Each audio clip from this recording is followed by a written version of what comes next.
Afinal de contas, quem foi Borba Gato? E por que é simbólico atear fogo no símbolo da formação nacional do Brasil, o famoso herói da pátria? Na década de 1920 a 1930, acontecia um debate fervoroso no Brasil entre os intelectuais, né, sobre essa questão da narrativa, que narrativa tomar para a formação nacional.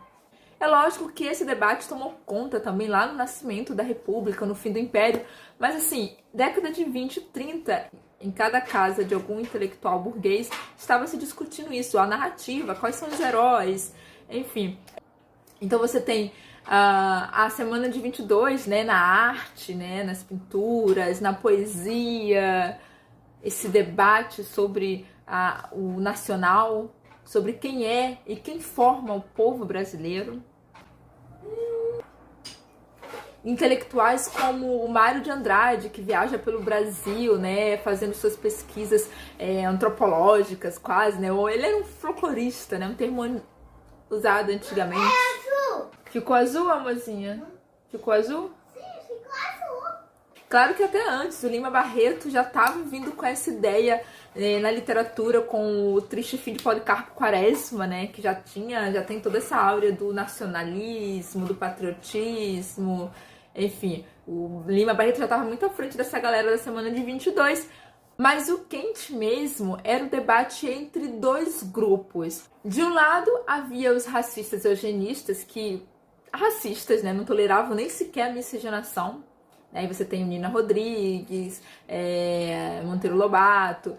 E do outro lado você tem os racistas progressistas que romantizavam a miscigenação, né? E somos todos três raças, o povo brasileiro é fruto de três raças e cada uma contribuíram. Só que na hora de escrever a contribuição, ela mais depreciou os indígenas e os negros do que qualquer outra coisa.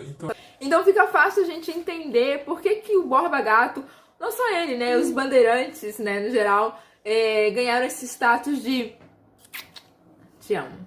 Te amo.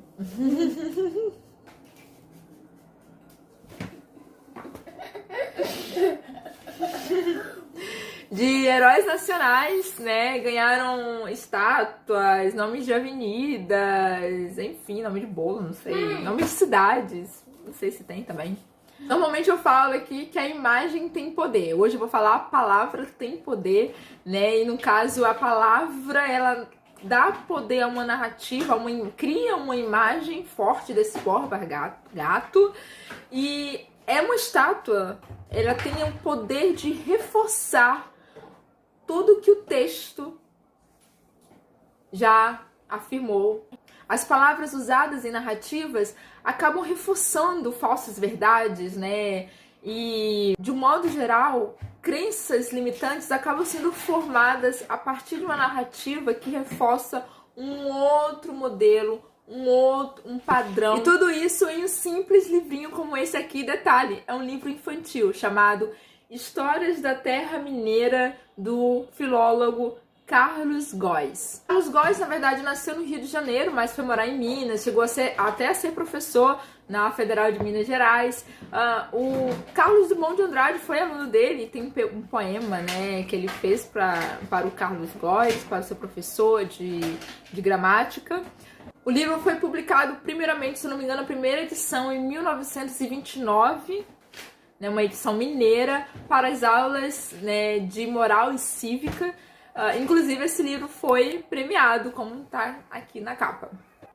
A edição de 1956, né, uma edição já publicada no estado do Rio de Janeiro, por uma famosa editora, a Livraria Francisco Alves. E uma edição mais recente, que é essa daqui, na verdade já é a quarta impressão, pela editora Garnier, se não me engano, ela é de 2001, né?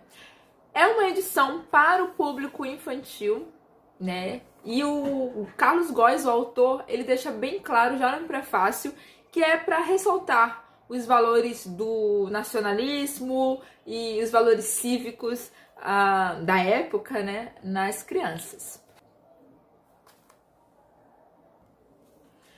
O livro ele apresenta assim desde brancos, né, com tipo mais holandês, né, como o Borba Gato, a mulheres também. Ele fala da Marília de Dirceu como uma heroína patriota, ele fala também do Chico Rei como um herói patriota. Só que eu não li a biografia ou pesquisei algo sobre a vida do Carlos Góes para fazer esse vídeo. Mas, assim, por esse livro eu diria que ele pertence ao grupo dos racistas progressistas, né? Ele consegue colocar as três raças, né, os três grupos étnicos como importante para a formação do povo brasileiro. Mas, assim, ele coloca o branco, né, nesse estilo europeu, sempre lá em cima, no topo, e o indígena e o negro ele dá uma bela de uma esculachada. Vou pegar aqui um trecho sobre o Anhanguera, que foi outro bandeirante. Os índios não tinham instrução alguma, eram muito broncos e atrasados. Em outro, já no final, ele está falando sobre os quilombolas. Ele vai dizendo o seguinte, que no século XVIII a população de negros escravos era superior em Minas à de brancos e mulatos. Se entre os negros se desse uma sublevação geral, a raça branca e a mestiça correriam o risco de ser suplantadas pelo número. Mas os negros eram muito broncos e estúpidos. Além disso, não tinham instrução alguma, não conheciam seu direito, não alcançavam a vantagem que poderiam tirar de se unirem todos contra a violência dos brancos. A falta de instrução é sempre causa de atraso e sujeição. E aí ele vem com uma coisa muito forte, porque no final ele termina com uma verdade. Realmente, a falta de instrução, ela é um atraso, né? Você, sem informação, sem conhecimento, é muito fácil ser passado para trás, né? Então, quando ele termina esse parágrafo com essa verdade, ele transforma todo o parágrafo, todo o texto, como uma única verdade. Os negros são estúpidos. A falta de liberdade que eles têm é consequência dessa estupidez. Assim, ele não tá... Eu sei que é um livro infantil, mas assim, a gente, ainda mais criança que não problematiza, né? Aí as crianças já crescem, né, acreditando nessa falsa verdade. Ainda sobre os quilombolas, tem um parágrafo que ele tá falando o seguinte: queriam somente sua liberdade, desejo muito legítimo em todo homem, seja embora um negro. Ele deu duas esculachadas aqui. Primeiro, que os negros, como se a liberdade fosse ausente dos desejos do negro. E segundo, que os negros, a esculachada é que os negros, né, não são homens, porque a gente é uma época de narrativas machistas, né? Até hoje a gente vive nisso. Então, assim, é sempre o homem contando a história sobre os homens. Em um capítulo dedicado a um outro bandeirante, inclusive sogro do Borba Gato, o Fernão Dias Paz Leme, ele vem descrever, por exemplo, o Fernão. Ele é um varão, né, já usa essa palavra. Quando ele não usa homem, ele usa varão, sempre para os brancos, né, descendente dos holandeses, é importante ressaltar isso. De barba patriarcal, né, que ele descia até ao peito, cabelos arruivados, já meio embranquecidos, olhos azuis, pele alva e fina, nariz aquilino, alto de estatura, membros reforçados. Gatinho, hein? Chefe de numerosa família, possuía 6 filhos e 2 filhos, já todos crescidos e alguns casados. Enfim, todo exemplo de homem viril, patriarcal, ou seja, o pai, provedor, não sei o quê. Só que era o cara que abandonou a família, né? E ainda por cima, olha só como ele ameniza uma situação aqui do Fernão Dias. Que ele trazia consigo índios... Ele escreve índios, tá, gente?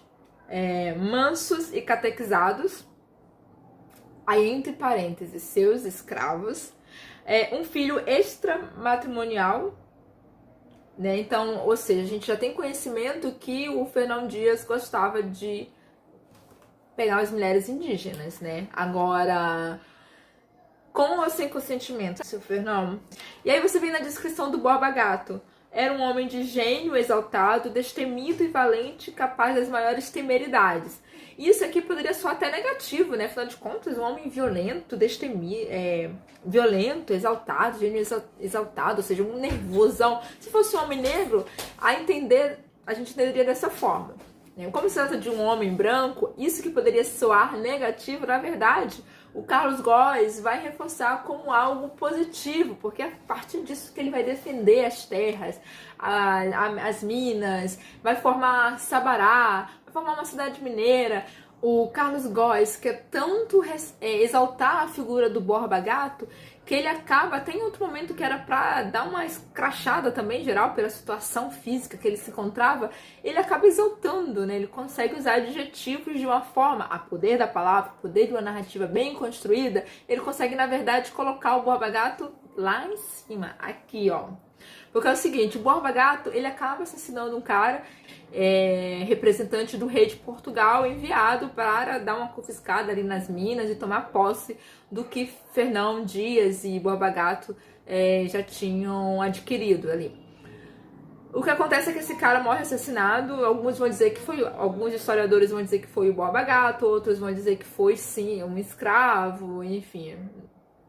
Engraçado, né, que escravo nessa época não tinha poder nenhum e de repente o escravo tá até assassinando em nome do seu patrão branco porque queria defender o seu patrão, poupar a vida do seu senhor branco. Enfim, é cada história que a gente ouve que assim, aí ele vira um foragido, né, porque matar um fidalgo é algo assim, é como matar o próprio rei, praticamente. E aí ele fica foragido, ele se embrenha num sertão, e sertão assim, é o interior do Brasil, né? Sua barba cresce, ele se transforma fisicamente, né? Porque tá vários dias sem ir no barbeiro. E o que acontece é que ele volta para São Paulo para se encontrar com sua esposa e filhas que ele abandonou, né? Em nome das Esmeraldas, que nem eram esmeraldas, né? O Fernão Dias chega lá em Grão-Mongol e descobre que eram algas, sei lá o que. Mas enfim, aí o cara retorna e a mulher dele não reconhece ele. Mas olha como o Carlos Góes descreve a situação física do Borba Gato. Suas unhas e barba e cabelos cresceram, né? Enfim, sua pele queimou do sol, né? Calejaram-lhe os pés e as mãos. Isso aliado a uma voz de trovão e a um gênio irracível. Assim, em resumo, por causa do tempo, para Carlos Góes, o que a gente pode aprender com esse pequeno conto infantil? O Borba Gato é o único assassino foragido que consegue ser cacique, isso mesmo, ele vai ser cacique, abrir fazenda, ganhar o título de juiz, porque hoje se você for no Google lá, Borba Gato tá lá o título de juiz, e ainda ser o precursor da indústria pastoril, que é o mercado, que é o que é conhecido Minas Gerais, né, pelo gado. E aí, minha senhora, te pergunto, se nem a esposa dele não quis ele quando ele regressou, por que o povo brasileiro, jura, tem que aceitar isso?